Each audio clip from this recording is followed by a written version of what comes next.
ব্যাপারে বলতে দেন না।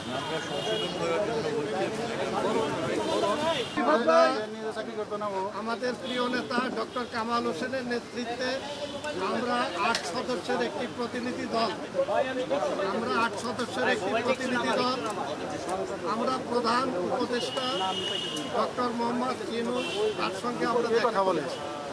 আমরা গণফোরামের পক্ষ থেকে যৌক্তিক দাবি নিয়ে বর্তমান অন্তর্বর্তীকালীন সরকারের কাছে 21টি দাবি উত্থাপন করেছি।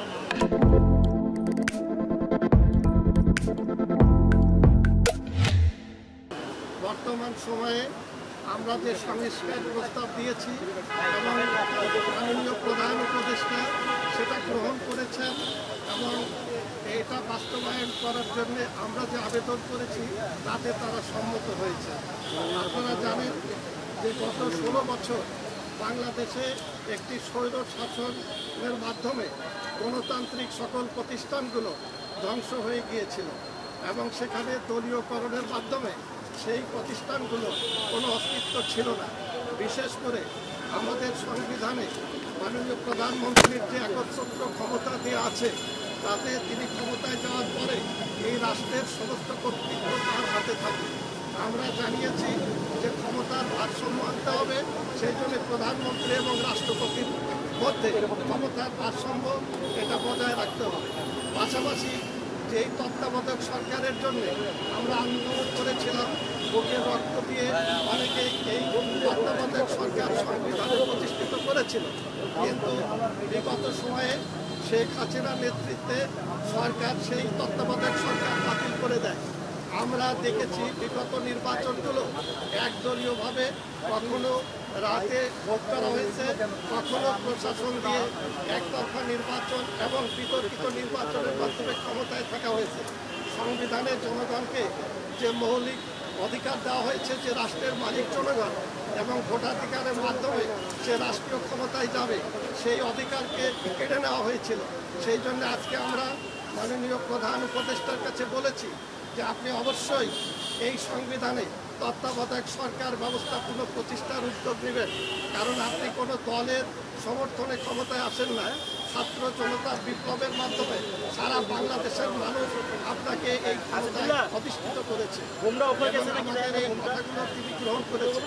বাংলাদেশে আপনারা দেখেছেন যে এই দেশের সম্পদ লক্ষ লক্ষ কোটি টাকা যেভাবে পাচার করা হয়েছে সেটা নিয়ে আমাদের প্রিয় নেতা ডক্টর কামাল হোসেন সবসময় সোচ্চার ছিলেন, কিন্তু সেই সরকার সেগুলো আমলে নেয় না।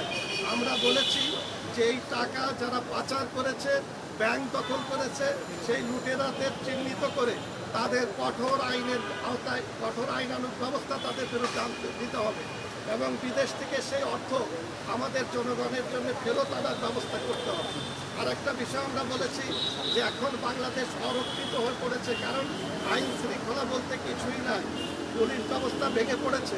আমরা 5 তারিখ পর্যন্ত যে আন্দোলনের মাধ্যমে সরকার পুলিশকে ব্যবহার করে যে নির্লজ্জভাবে সহস্রাধিক মানুষকে তারা শহীদ করেছে, হত্যা করেছে, পাশাপাশি হাজার হাজার মানুষ ছাত্র জনতা তারা আহত হয়েছে।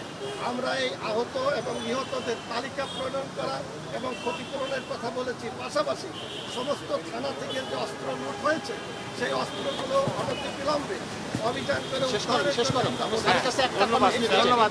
যে দাবি ছিল এবং সেই ভাই আমরা স্যারের কাছে একটা কমেন্টস নিতে চাই স্যার। এবং সময়ের বিষয়ে আমরা বলেছি দাদা এই সংস্কার করতে যে সময়টা লাগবে বর্তমান সরকারকে আমরা সেই সময় দিতে চাই, সেই সময় তারা পালন করবে, এতে আমাদের দলের সমর্থন। ভাই আপনাকে ধন্যবাদ। আমরা স্যারের কাছে স্যার ছোট একটা কমেন্টস নিতে চাই স্যার, যে নানা